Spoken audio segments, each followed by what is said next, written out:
আজি আমাৰ চৰাইবিল সমষ্টিত মই বিশেষকৈ আমাৰ দলৰ প্ৰাৰ্থী আমাৰ কেন্দ্ৰীয় সাধাৰণ সম্পাদক ৰাজু নাৰ্জাৰী ডাঙৰীয়াৰ কেম্পিঙত আইছোঁ।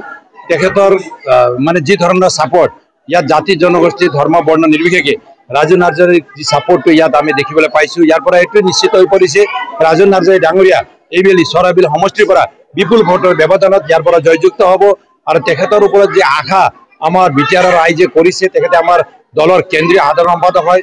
যোৱা দিনত তেখেতে UPPL দলৰ মজ্জাত থাকি যি ধৰণে বিটিআৰৰ ৰাইজৰ কাৰণে প্লেন পলিচি বনোৱাৰ পৰা আৰম্ভ কৰি বিভিন্ন ভিজনৰ মানে ডকুমেণ্টছটো তৈয়াৰ কৰাৰ সময়ত বা বাকী যিমান আমাৰ দলৰ সভাপতি বা বিটিআৰৰ চিফৰ লগত থাকি যিদৰে কামটো কৰিছে, ইয়াৰ পৰা মানে এইটোৱে আমি তেখেতৰ ওপৰত আশা কৰোঁ তেখেতে জয়যুক্ত হোৱাৰ পিছত নিশ্চয় আমাৰ বিটিআৰ ৰাইজৰ কাৰণে ভাল এটা কাম কৰিব।